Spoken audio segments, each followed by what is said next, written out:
Nobody wants to get scammed. What's going on, guys? Carter here with Edge Mindset. Today we're talking buying crap online, or rather buying things on the secondary market online. Heads up, this is going to be a bit of a ramble, just me talking about my experiences. I'm going to try to give you some tips on how to protect yourself as best I can. But more importantly, this is going to be an open forum to ask any questions. If there's anything I miss or anything that isn't clear, please comment down below. And if I can answer it, I'll probably answer it in a short video, kind of explaining in more detail what I'm talking about. But the three main things I'm going to cover, or the three main marketplaces I'm going to cover, is Reddit, Bladeforums, and Facebook. Those are the three primary ones that I've used, and I feel those are the three biggest ones. I know there's some other marketplaces out there, Recon One. There's a handful that people buy from. I don't have a lot of experience with those, so I'm not going to touch on those. And to me, that's a little bit different. A lot of those are a little bit different, like Arizona Custom Knives, because that has kind of a mediator type thing. I'm talking more peer-to-peer sales marketplaces. And the one I'm going to spend the most amount of time on is Facebook, because that is the one where there's the most amount of flexibility in you making decisions that can impact the likelihood of getting ripped off. So before we get to Facebook, let's talk about some of the other ones, right? Pros and cons and things to look out for, stuff like that. Let's go with Bladeforums. They've been around the longest. Bladeforums has been there forever. Okay, so, and that doesn't make it safer. Don't get me wrong. Doesn't make, in fact, first caveat across all of these, there's no way to 100% protect yourself. At the end of the day, you're always taking somewhat of a risk when you buy things from people online.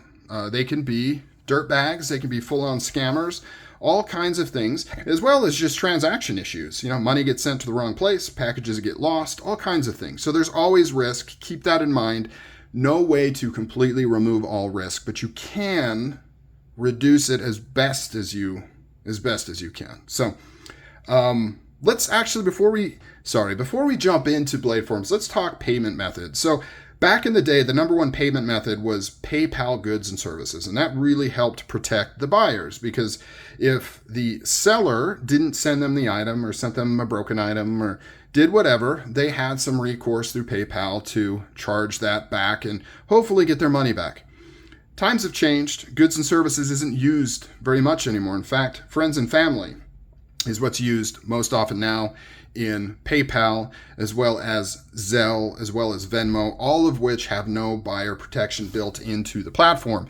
So if you are going into this and you're looking to buy a knife, more than likely you are going to be buying it with no explicit buyer protection from the payment channel. And that is just how things are now. Now, some people will still take goods and services, but those are the outliers, right? More people want friends and family.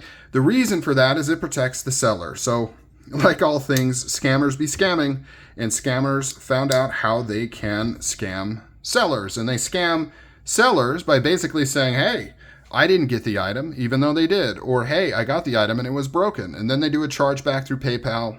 The seller has to refund the money and they don't have the item. So sellers were getting screwed left and right because PayPal always sides on the buyer.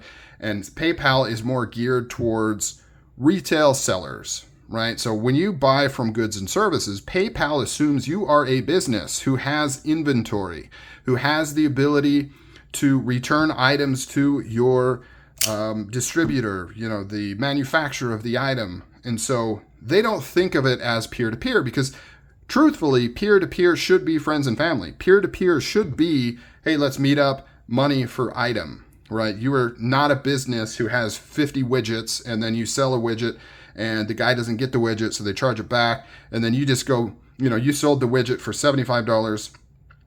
It gets lost. You charge the money back. You go to your distributor, buy another widget for $20, right? Because you're making a profit on it. So that's how that's geared. So more than likely, you are not going to have any explicit buyer protection. You can always request that. Just I wouldn't expect it. So that means due diligence is on you to make sure who you're dealing with is not a dirtbag. So let's jump into Bladeforums. Been around forever. The primary safety with Bladeforums is they do have a rating system. They have a feedback system, positive and negative. If you're doing a deal with somebody, you can look at that, look at their past transactions, look at the reviews on that person and say, hey, does this seem like a good person? Another thing I would recommend doing when you're doing that is just look at their overall activity on the forums. Do they post? Do they respond? Are they only on there selling? Kind of paint a picture of how solid that person is. Now, it's a pretty safe place to buy Bladeforums for the most part. That feedback system is pretty solid and gives you a good idea of who you're dealing with. The only caveat to that, and this carries over to Reddit as well, who has an even more robust feedback system, is everything hinges on that feedback system. If an account is flat out compromised, meaning somebody gets a hold of a good seller's account and then posts under their name, it all goes out the window and you are getting screwed because you really don't have a lot of other ways to validate that seller other than those feedback systems. And when everything is hunky-dory, those feedback systems work great. But the second somebody gives up their credentials and a scammer takes over their account, it goes out the window and it's very hard to spot them at that point. So let's segue into Reddit, right? Which is basically Bladeforums on steroids. They've got a very intricate system for keeping track of feedback of people that have traded and sold, making sure both parties are happy. It's actually quite impressive. So you sell something on Reddit, knife swap, the buyer of that item is supposed to come back and say they received it and they're all good. And once they do that, both parties automatically get what they call flare, which is basically a completed transaction. Everybody has number of swaps that they've done in the forum. Everything is heavily, heavily moderated, as well as payment methods. So going back to goods and services, if you go on to Reddit Bladeswap and want to start selling things, you have to take goods and services until you build up some cred. So you will have to take those goods and services.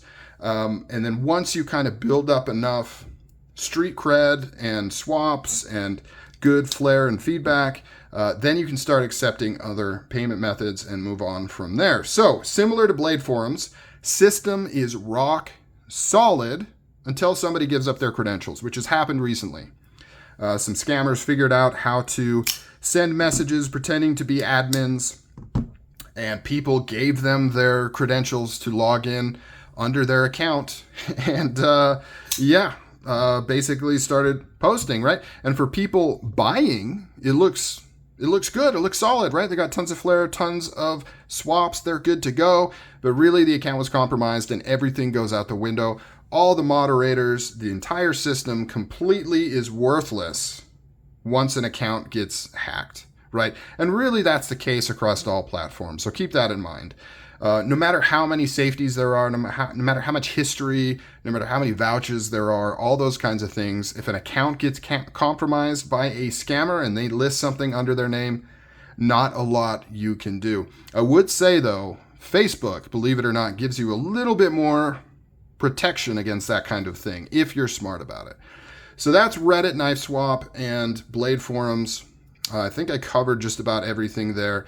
Now let's move to Facebook. So Facebook does not have a robust system or any system for keeping track of flare. It's really kind of the wild, wild west. And it's up to you to figure out who the good guys are and who the bad guys are. And there's pros and cons to that. Yes, it means you have to be smart about it. Yes, you have to do more work. But it also means you've got more power in your hands, determining who to deal with. For example, I have been buying and selling on Facebook extensively for 2 years now, and I have not been flat out scammed yet. I did have one occurrence where I was dealing with somebody who was doing some sketchy stuff. Basically, he was holding money, pretending to ship the item so that he could use that money to buy other things. Now, weirdly, his goal here was to pay people back. He just wanted a free loan so that he could do other things, and then once his paycheck came in or whatever, he would refund that money. And the whole time you were supposed to believe that the package was lost, and then it magically got returned to him, and then so he's like, oh, okay, I'll send you the money back. Kind of a weird situation. You don't see that kind of thing too often. Usually it's full on somebody ripping you off. So I've never been fully ripped off, knock on wood. It's going to happen though. And that's another point here. It's going to happen, right? I am going to be taken for some money.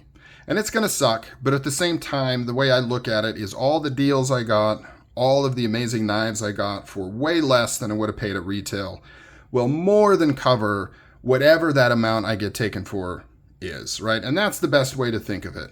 You're going to lose, you're going to win. The goal is to win way more than you lose. But there's no way to live a life where you never lose. So, back to Facebook. Sorry for the tangent, related tangent. Facebook operates mainly on the idea of vouches, right? That's your primary weapon. Do vouch posts. Hey, I'm doing a deal with Aaron Brock. Made up that name.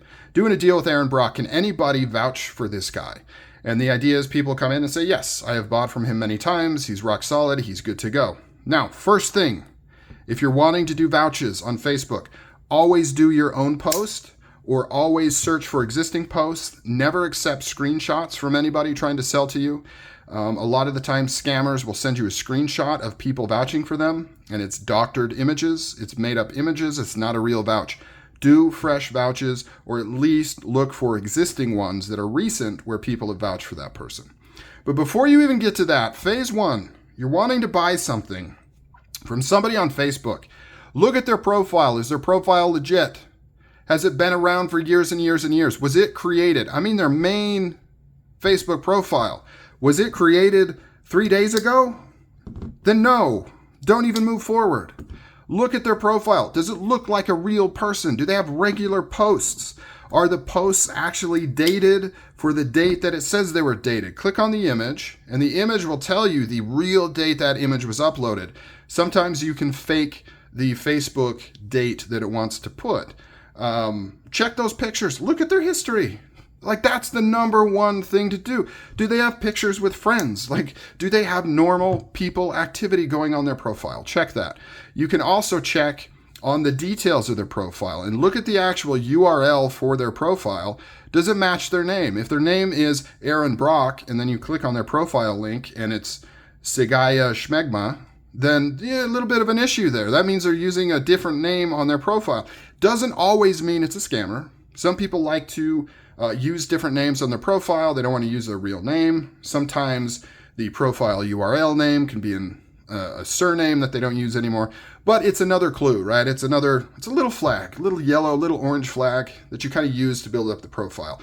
Next thing I would do is, more than likely, you're probably in a bunch of different knife groups. Search their name. Have they been posting? Have they been a part of these groups for a long time? Do they have old sales posts that look like legitimate sales where people say, yes, I'll take it, and then it's marked as sold, and those people are real? Like, just look. I know this sounds like a lot of work, but you literally can do it in 5 minutes. Look through their posts. Do they just post pictures of their knives? Are they participating, right? Are they commenting on things? How many groups are they in? Like, just kind of paint that picture of who this person is. How old is this activity? Has it been 6 months since they've done anything in any of these groups? You need to be more cautious. If it is, you need to be more cautious. But if they were just posting the other day and they've got a couple years of history, you're probably good. These will all filter out. So those steps will filter out about 80%, maybe even 90%, right? If those are good, you are probably good. And then doing a vouch post on top of it real quick. Just say, hey, doing a deal with so-and-so, link to their profile. That's very important. Link to their actual profile. So that is another tip I will give you, is people will create fake profiles using the same name of an existing real person and pretend to be them. Technically, they're completely different profiles, right? But they use the same name, Aaron Brock, and they steal their profile picture so you think it's Aaron Brock. And how you overcome that is you find the real Aaron Brock and make sure that the one you're dealing with goes to the exact same profile. And when you do a vouch post, link it. Click on that link and make sure that goes to the actual person you're dealing with. Like if you say, hey, I'm doing a deal with Aaron Brock, link to the profile that you are dealing with. Don't just type the name, because somebody else could be using that name. And the real Aaron Brock may be amazing, but you're not talking to real Aaron Brock. So just linking the profile you're speaking to the one people are vouching for will cover you across the board. And honestly, if you do those things, even if you don't do them perfectly, you'll probably be okay, and you can take advantage of some really, really good deals. And as my grandpa always said, if it's too good to be true, if it seems fishy, just run. None of this is important. If you even have a seed of doubt that maybe this person's a little sketchy, maybe they're talking a little weird, that's the other thing when you're speaking to them. Does it sound like natural language for the country that you're speaking to? Does it sound a little bit off? If anything's off, just politely decline. Never mind. No, thank you. It's not a big deal. It's just knives. Only proceed if you are 100% confident and you feel like this is a legit thing. A lot of people that get scammed, when you look at what happened, it was very obvious it was a scammer. They don't do even the basic checks for anything. They get blinded by an amazing price or amazing object. Don't fall into that. If you don't feel good, just run. Another thing, of course, and I guess I skipped this one because it felt obvious, but it's probably not obvious. You can ask for videos with something in the background that says your username, their username, the date, so that you know they actually are in possession of the item. Pictures could be photoshopped. Videos are much more difficult. Scammers are not that sophisticated. Just ask for the video. You know, you probably want a video of the knife anyways. And just say, hey, can you write in the background my name, your name, the date, so that you know the person you're talking to at least has the knife. Now, they still could be a dirtbag. At least they have the knife.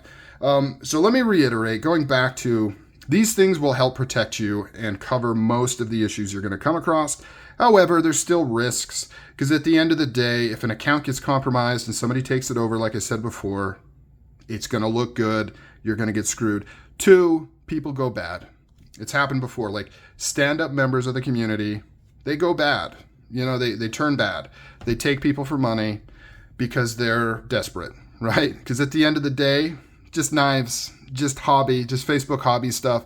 If somebody's trying to pay medical bills for their kids, if they have a drug problem, if they are facing jail time, if they have any real life events, maintaining their knife cred on Facebook is not top of their list, right? They will sacrifice all of this to take care of those other things. And at the end of the day, it is what it is. But like I said, you got to look at it holistically. If getting these knives at the value you're getting at is worth it to you, the chance that you might be scammed, I think it's still a win, right? You have the potential to get knives that you just can't get from retailers at way less money. And if the amount of money I've saved by buying pre-owned, most of which are brand new, is astounding, you know, compared to if I bought them all at retail. And I wouldn't be able to get them all because it's just too much money, you know, if I was paying full price. So I have saved a lot of money. So when I do get taken, I'm going to try to take it on the chin and just say, I'm still winning. You know, I'm still ahead. All right, guys, that's it. I've rambled on long enough. Comment any questions down below, anything that wasn't clear, and I will do a follow-up video. Any more detail, any personal stories, opinions, things like that, let me know. Talk to you guys later. I'm out.